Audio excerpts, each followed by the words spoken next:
Hey, it's V again, and I really enjoyed the book I just finished. It's called Inheritance by Nora Roberts.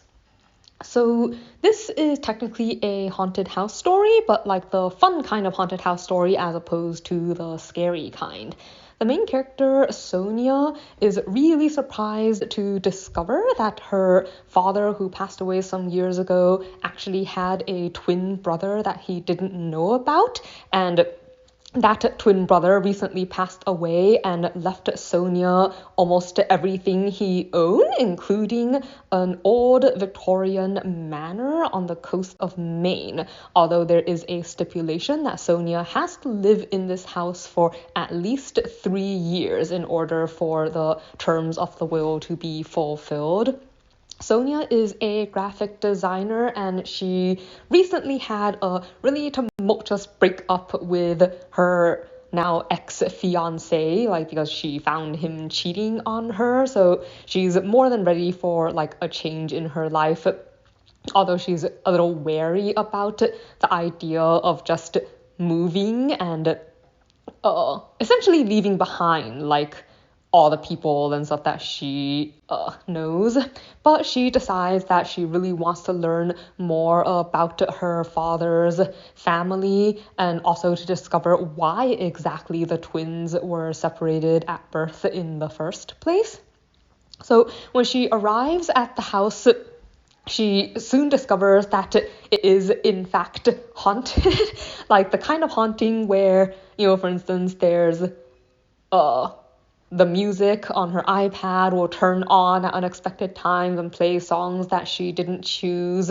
Someone does the bed for her, turns it down, picks out her clothes sometimes, or even wash the dishes. There's a lot of different ghosts in this house, both good and bad. And it turns out that she's inherited not only a haunted house, but also possibly a curse that started something like 200 years ago, because when she starts to look into the history of her father's family, she discovers that a lot of the brides in the family have met really unfortunate ends,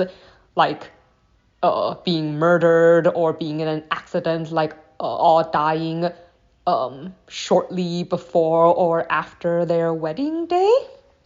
And this plays into, I guess, her looking into this history, but also her trying to find her own footing after her breakup and leaving her job, changing what she's doing, since she's now working for herself instead of for a company, and meeting the people in this new place and possibly finding a new significant other.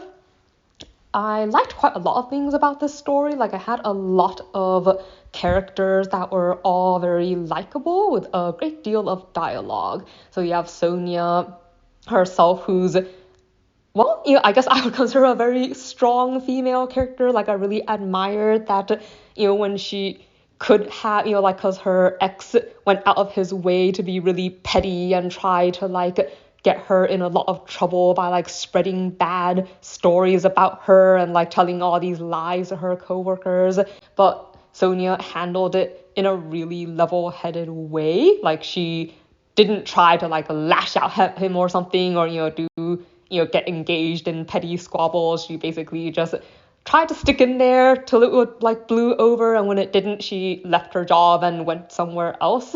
She makes decisions for what's good for herself and doesn't let other people's pettiness get in the way of her own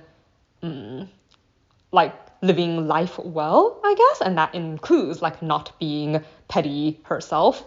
So she does a lot of things that I really respect as a character. And then I also just enjoyed the other characters around her. There's her best friend Cleo, who eventually moves in with her for a while. There's her mom, and then the lawyer that she meets when she first gets to the manor, and her cousin that she's introduced to from her father's side. There's a lot of characters that I enjoy spending time with, which makes the book enjoyable.